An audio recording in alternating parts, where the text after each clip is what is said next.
Hi, I'm Lata Menon, and this is Lakshmi Murdeshwar Puri, and our session is Indian Rhapsody.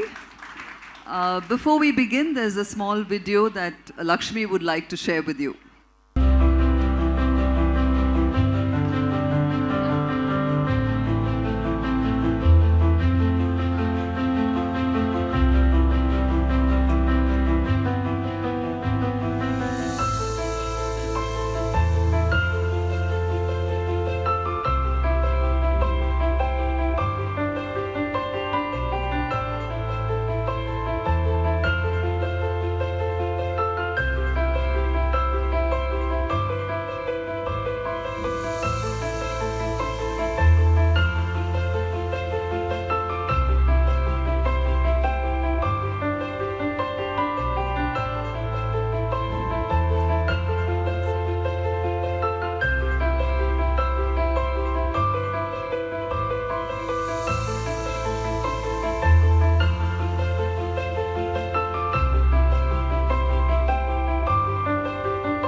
As you can see, that was all the reviews of Lakshmi Murdeshwar Puri's debut novel, Swallowing the Sun.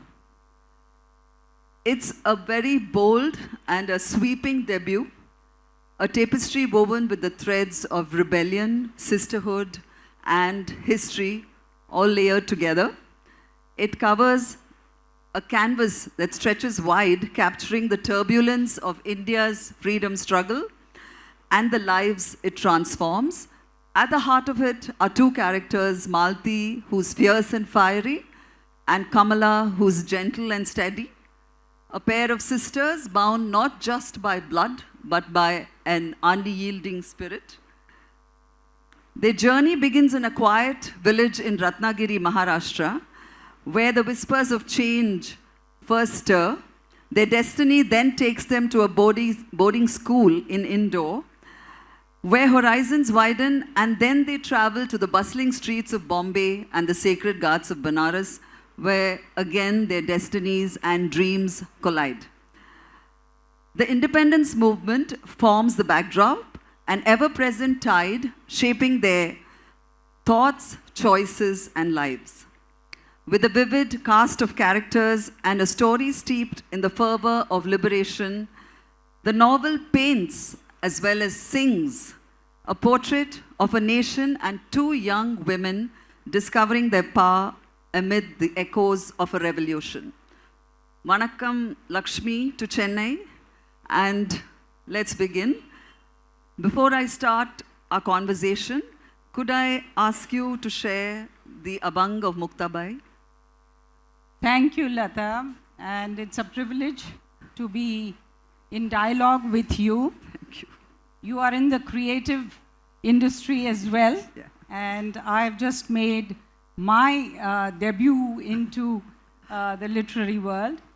And Vanakkam, Chennai, Vanakkam, Tamil Nadu, and then Vanakkam, Nenri.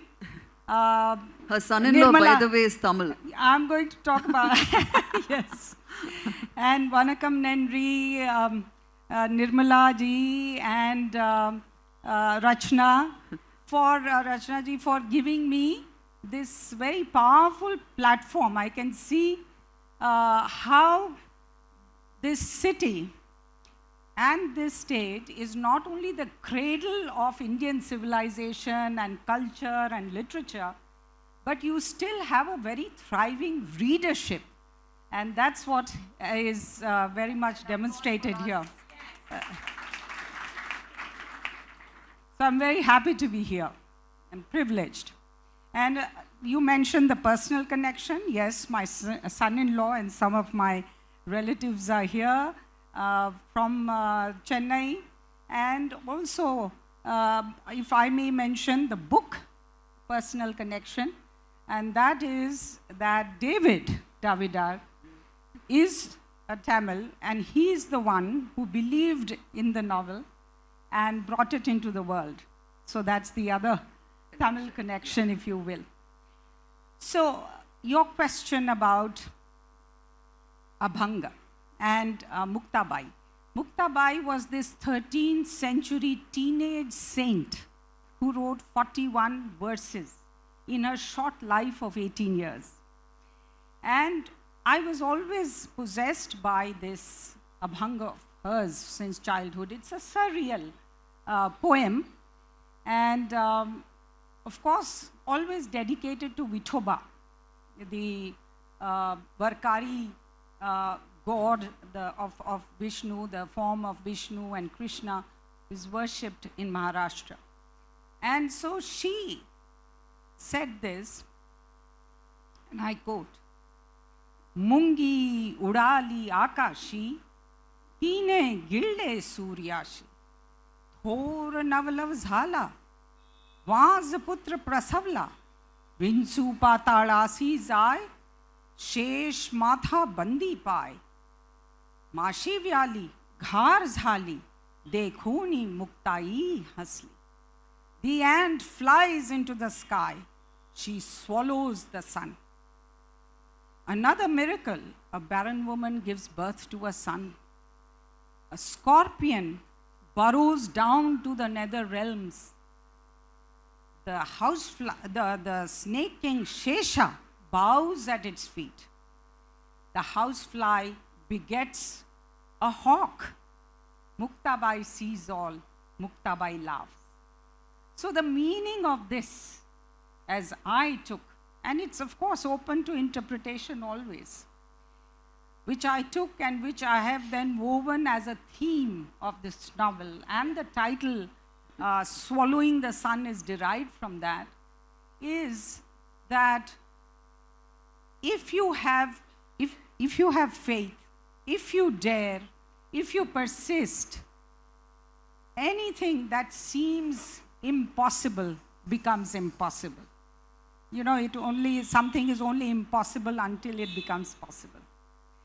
So that my characters, at the personal level, particularly the women characters, but also some men characters, and at the national level, Yes.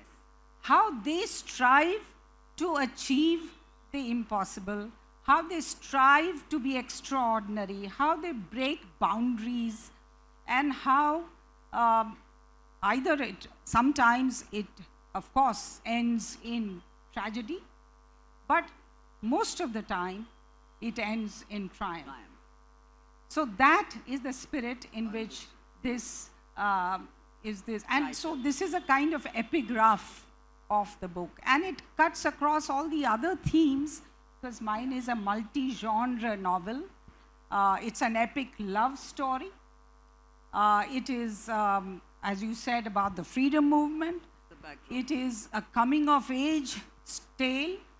It is a women's empowerment saga. And it is a lot of other things that you will all find something or the other that will captivate you, hopefully. Yeah. I would like to read a passage. Chapter 1. Huh? The chapter 1.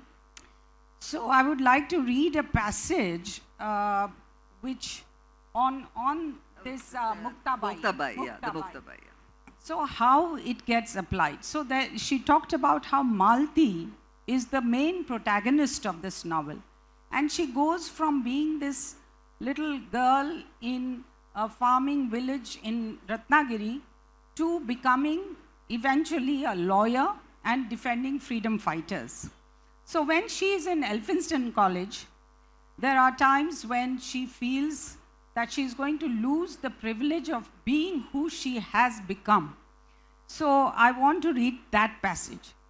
Malti and Kamla had come to believe that they were living in Bombay at a time when everything was being turned inside out and upside down, the improbable Muktabai way. It was as if the small sweet elchi bananas grew with their ivory-colored, fragrant, sweet, pulpy, fresh, inside out, enveloping their thin, yellow, blotchy skin inside. It was as if the Indian tiger had come out of the forest and sat supping with brown coolies at the starched linen-covered table in the Gymkhana Club of Bombay, being served by British sahibs in red and white uniforms, doubling over to please the natives. It was as if the frail Indian ascetic, with nothing but the sword of his soul force, the shield of his khadi loincloth, excuse me, and the cannon fire of the Indian masses was breaching the iron and stone battlements of the great British Empire, riding on the waves of his tremulous voice.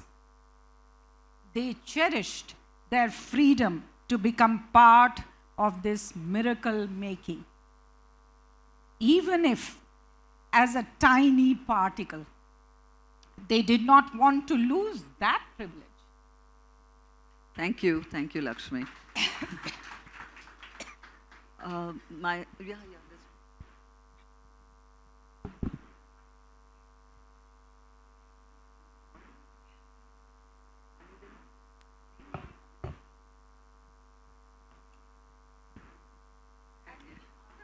Yeah, we'll talk. I'll Other ask passage which David was keen that I should the read beginning, the chapter 1. is the first para, which is the start of Malti's journey of empowerment.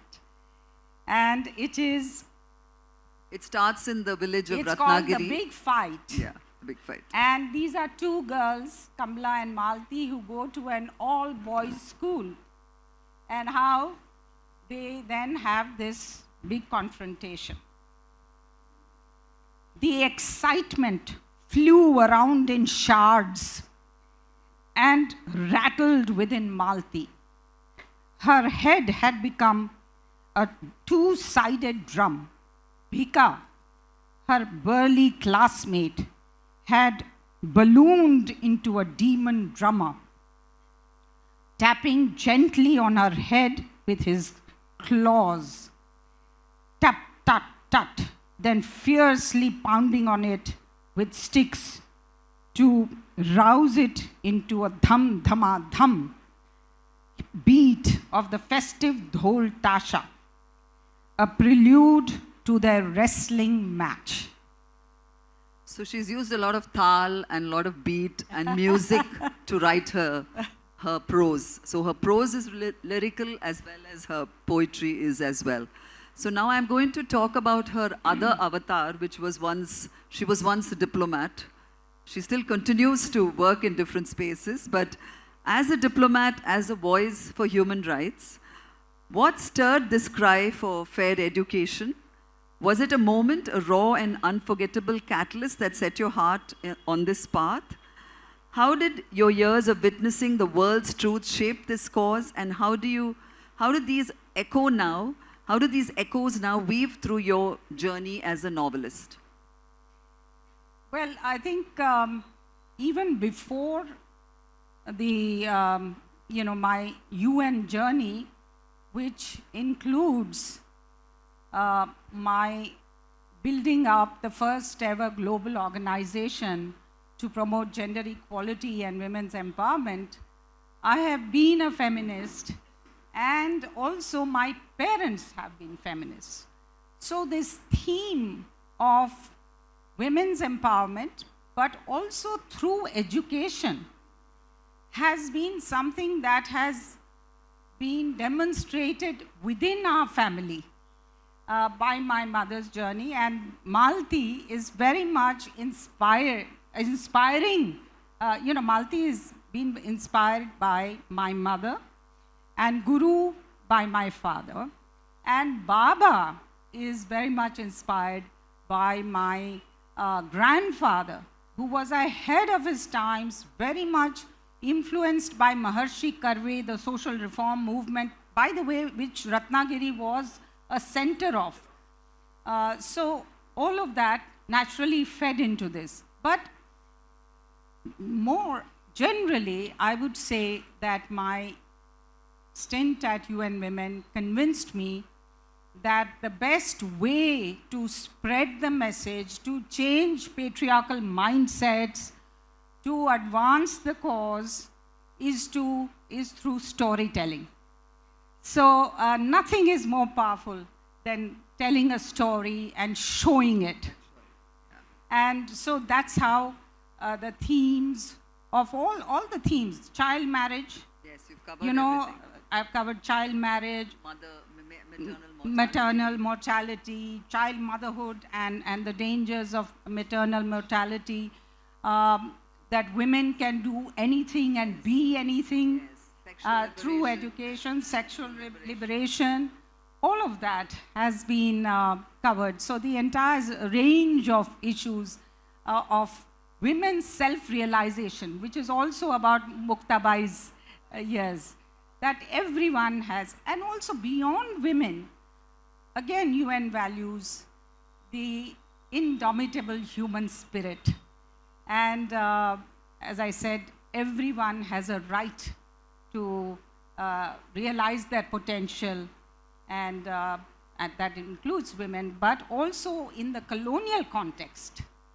Also, this the campaign for justice, for racial equality, all of that comes in.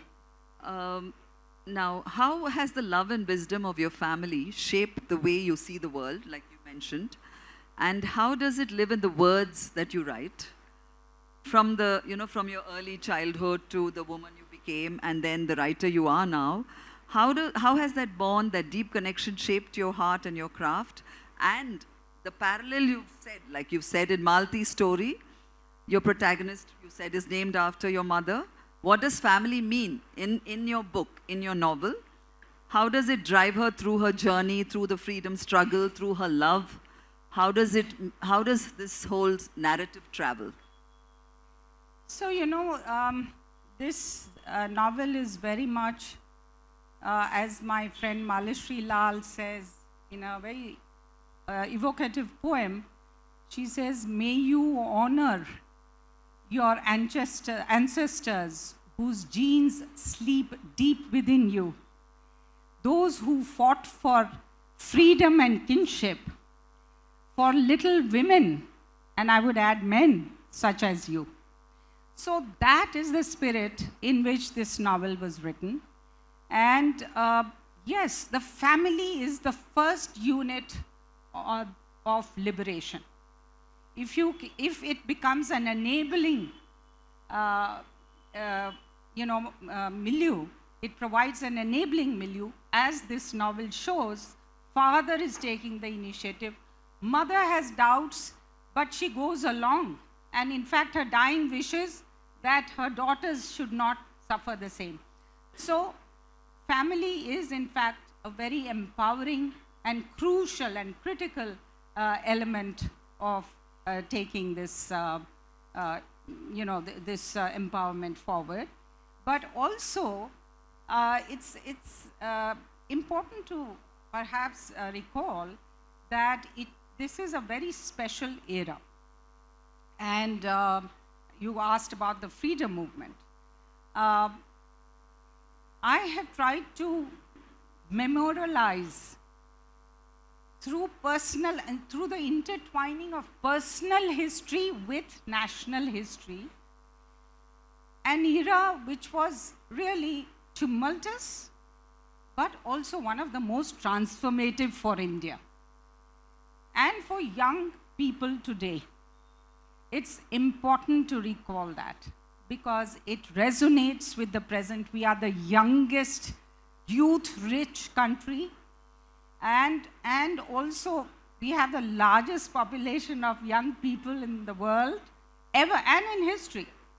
So it's important for them to remember what young people of this generation did, how they overcome self-doubt, even though they were under colonial rule, how they built up, they drew confidence from civilizational heritage, and how there was a efflorescence of Marathi literature and culture at that time. And that's also one of my purposes, to bring a culture which is very rich, but which has not been so much celebrated in English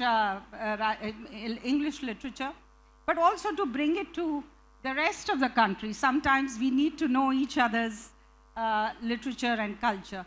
So these young people, used that as a sole force in the freedom, in their fight for freedom, and how they contributed. And I talk about how both heroes and sheroes were involved. Women, young women, how they played a role.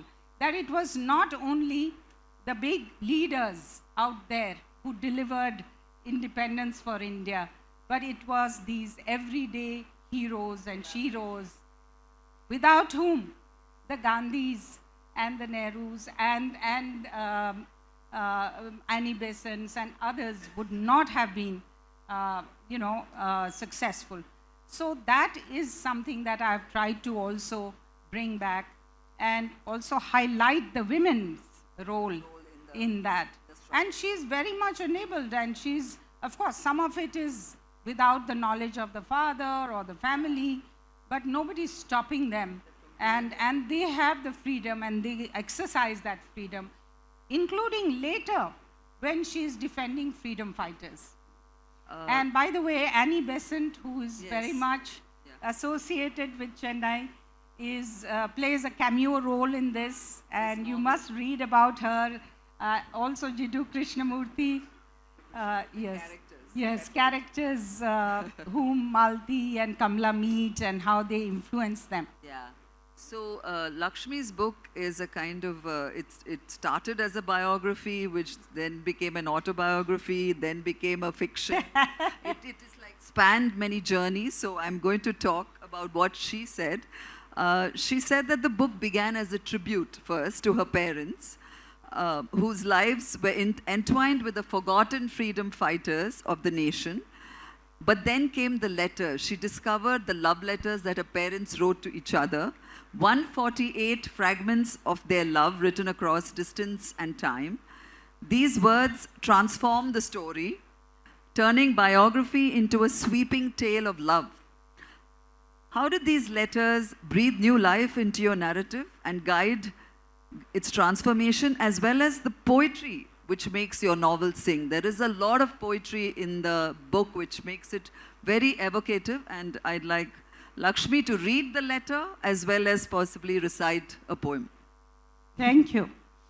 No, these letters provided insights and authenticity to that era, which I knew because I was born when my parents were 45 years old.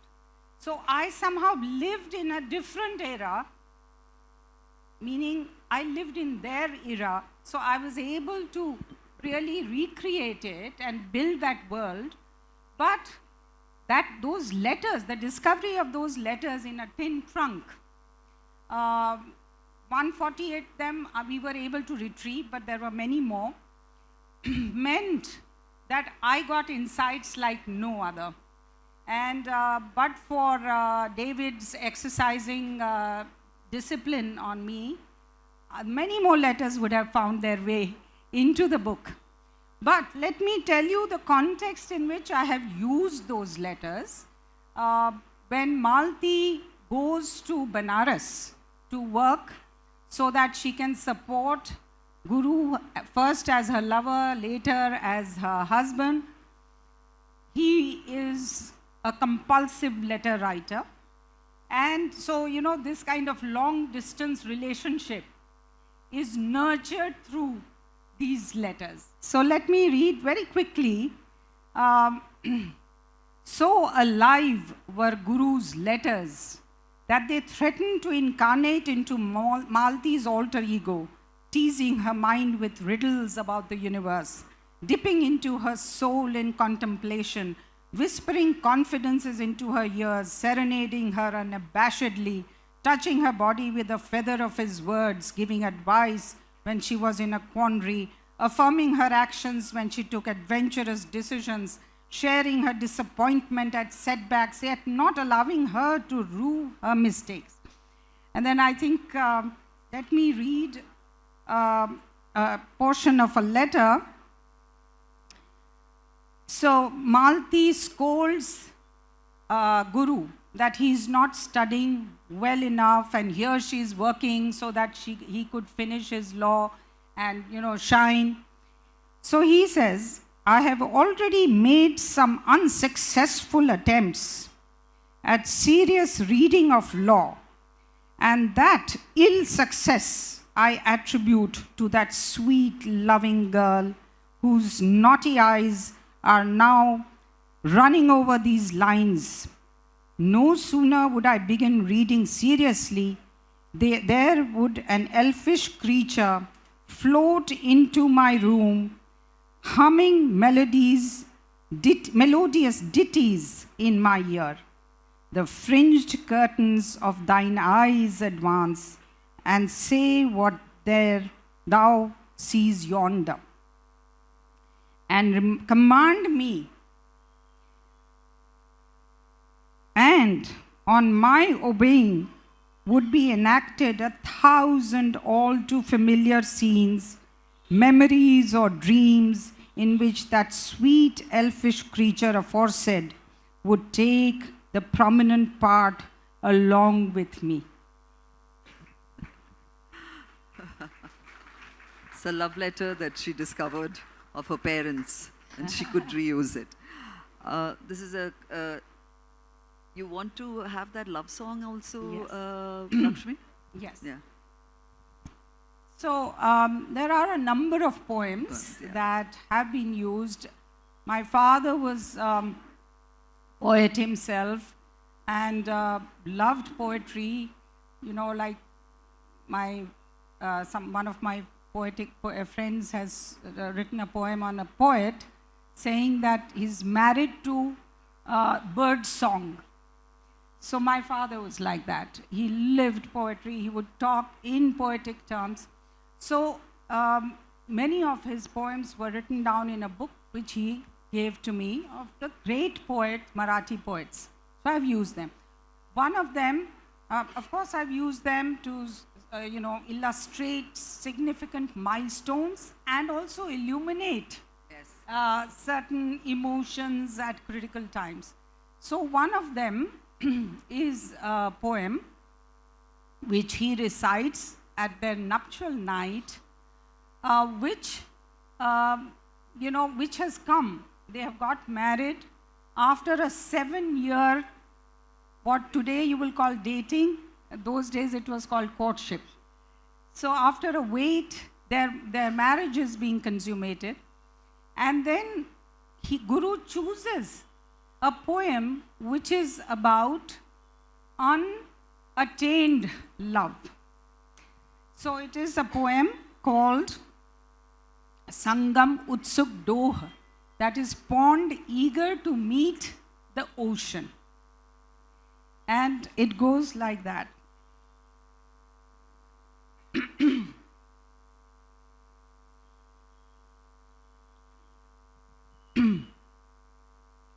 एकत्र गुंफून जीवित धागे प्रीतीचे नर्तन नाचलो मागे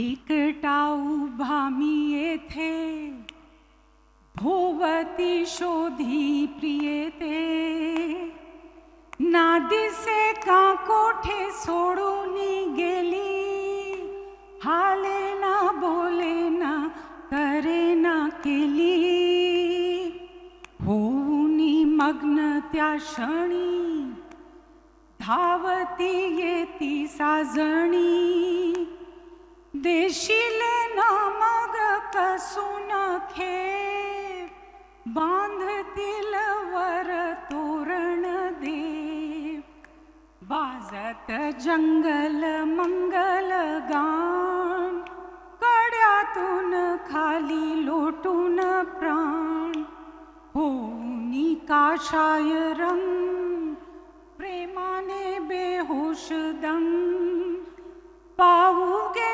समाधी सागरी अंत अजून संपेना Vaisakh हंत.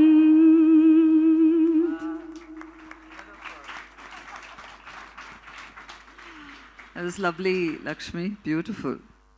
Do you want to just give a gist of that meaning? Yes. You can just explain it. Yes. So he talks about this pond, that he is like the pond which is in the middle of a wasteland, waiting for the rains to fall so that he can flow into the ocean. The Sangam Utsuk.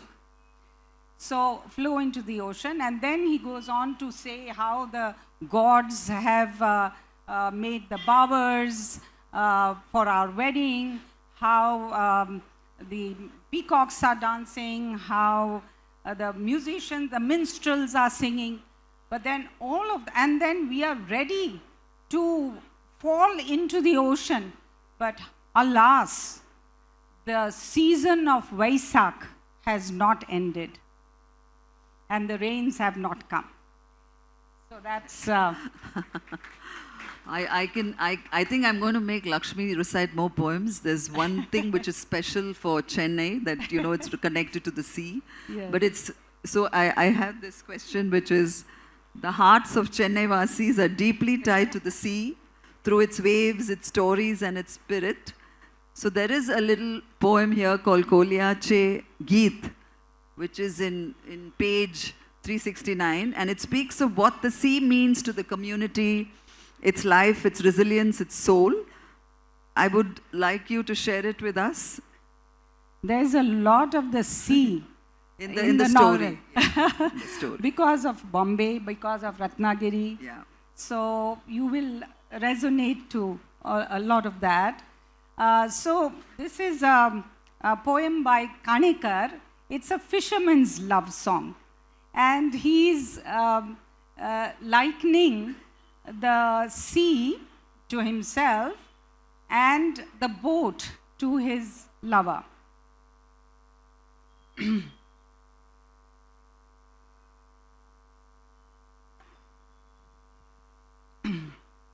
आला खुशीत समिंदर त्याला नाही धीर होडीला देईना ठरू होडीला देईना ठरू घसजणे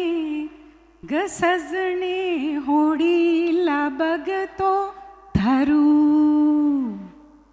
तांबड फुटलं आभाळावरी तुझ्या गालावर तस काहीतरी माझ्या उरावर होती शिरशिरी झाला खुळा समिंदर त्याच्या उरावर चाले होडी भुरू भुरू चाले होडी भुरू भुरू घसजणे होडीला बघतो धरू. And before we conclude, we have just a few minutes more. Since this film is a sweeping saga about women and their empowerment, There is the final poem about the women's empowerment, Lakshmi. Yes, it's also about Indians' empowerment. It's an anthem, It's an anthem. that has always inspired me, and therefore I've used it. It's B.V. Tilak's poem, which goes like this, and I will read the full transliteration that I have done. मीश्वराच्या जगत्कारणाच्या खरे हे तुझी पूर्णता मंगळ बोला हवे ते मला काय त्याचे पुरे जाणतो मीच माझे बळ माझे बळ माझे बळ. And the meaning of it, Lakshmi? So I'll she'll just explain. what she- Jauntily holding an elephant calf in one hand, in the other, with a mewling lion cub I stand. The majestic tiger, half dead with fear, from his cave cautiously does peer. These mountains are mere rocks to deceive. The waves of the ocean are like trembling leaves. Recognizing myself, my name I proudly bear. I am truly self-realized and self-aware. Of a mirror I have no need, or a path free of stone and weed. And this is the line which was said in Marathi. Am I not complete and auspicious? Am I not complete and auspicious? Of God's creatures felicitous. I have no more regard for your opinion. I well know my own strength, my dominion. Thank you. Thank you, Lakshmi, for this illuminating talk. And now it's open for questions. Yeah. Lady, she has a question.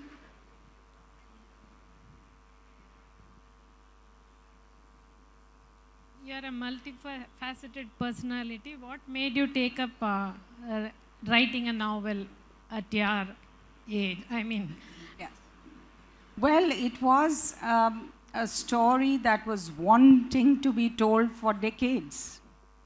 And, as they say, there is nothing worse than the agony of an untold story that is within you.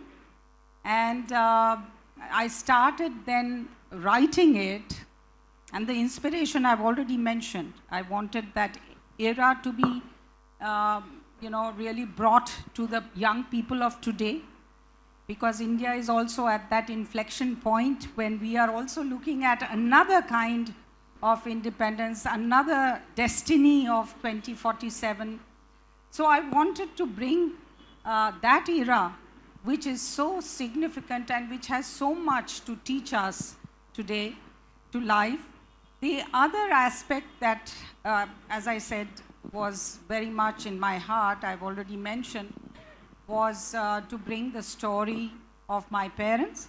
So all of that combined. So I started writing this when I was ambassador in Budapest some 20 years ago, and wrote 100 pages and then had a mental block. And then when I came back to India after being outside for 18 years in 2018, 19, I started then during COVID times. June of 2020, I resumed writing, shall I say. And then I worked 8 to 10 hours every day. During that period, I didn't stir out of the house. And within a year, I finished the first 270,000 word draft. And then the next phase was to short. Now, this is much smaller. Huh? That's thanks to David. It is now 150,000 words. But to get to there, and then for David to believe in this novel, so it took till 2024, January, for the book to come out. So it's very much, it was something that I always wanted to do. I have been immersed in literature and poetry in my home, as I mentioned, both my parents. So even though I didn't study it, it was always within me. And then history is the other subject which I love. So the two together, because this is also a historical fiction as much as it is a contemporary fiction. Yes, yes. You have a South English, I Sanskrit, have and another question also. yes. You have a South Indian connection. Do you speak Kannada? No, my father's Kannada connection is he's a Saraswat from North Canara. So Konkani is a Karwar. Karwar. Konkani is his mother tongue. And my mother was a Maratha, as in the book. As in the book. So if you read the book, you'll find out that some of these lineages are taken from their actual. It was a inter-community, inter-caste marriage. So, you know, there was that iconoclastic aspect to their life. Is there any other questions? There. Yeah.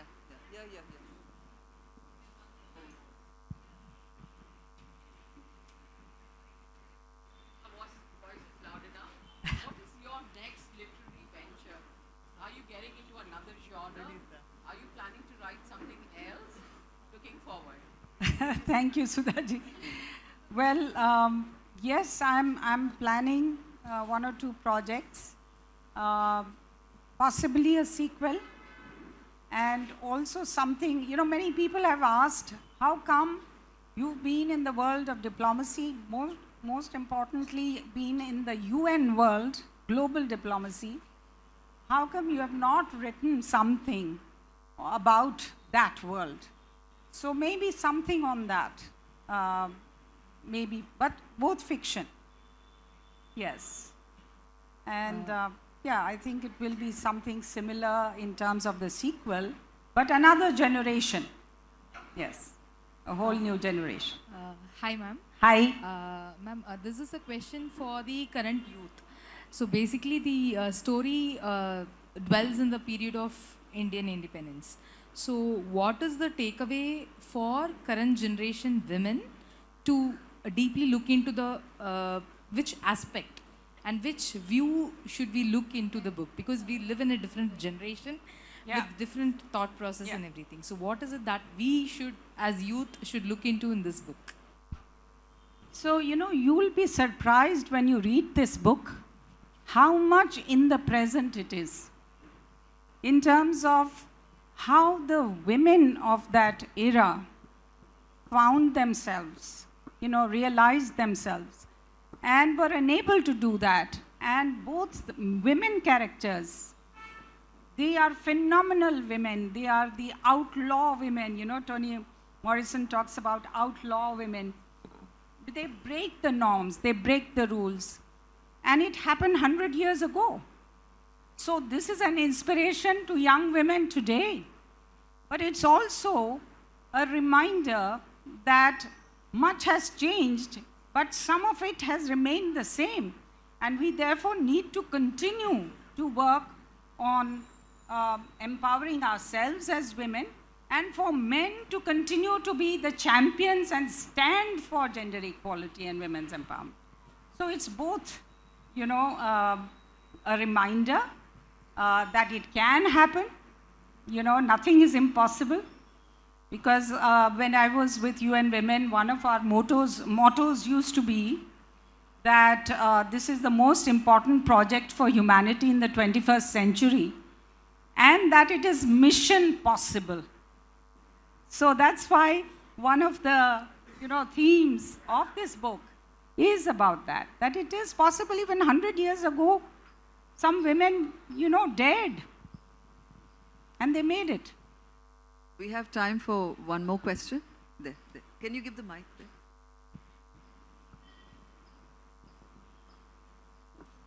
Hi there, this is Mohammed here. Hi. Brilliant session, but I just want to ask a slightly personal question if you don't mind. So, coming from your own story, you've been a story of 2 states with your husband being from another state. Yes. Can you throw some light on that and how, you would give your, advice to this generation? Because in your generation, there was something path-breaking. So now that people are willing to stick to their comfort zones and they want to remain with their, what they know and what they're comfortable with, what is your message to the young generation who are looking to, go beyond, their realms, beyond their state, perhaps? Absolutely. I think that's a very correct message that you have drawn from not only my personal journey, but also from the book. As I said, my parents' marriage, as reflected in this novel, was also between 2 different communities, and also, marrying empowered women. You will find even in the letters, there is a lot of discussion about how she is the breadwinner and she is supporting him. So, the gendered roles get reinterpreted even 100 years ago. And that's what was so amazing to me when I used to listen to these stories. So I think that's also something that young generation will take away from this book, but also my life. Not that I've had to support my husband, although he will always joke and say that he is being supported by me. But we support each other, okay? And I think it's very good for national integration to marry across states, across communities. And Malti here, she rails against the caste system. She rails against this feeling that I am Maharashtrian or you are a Bengali or you are a Tamil. So it's in our family we have continued the tradition. My daughter is married, who is half Sikh and half Maharashtrian, 1/4 Konkani. She is married a Tamil. So that continues. I think it's wonderful that young people should, as you said, get out of their comfort zone. But I think it's a very exciting zone that you enter. I've experienced the cultural clashes that happen.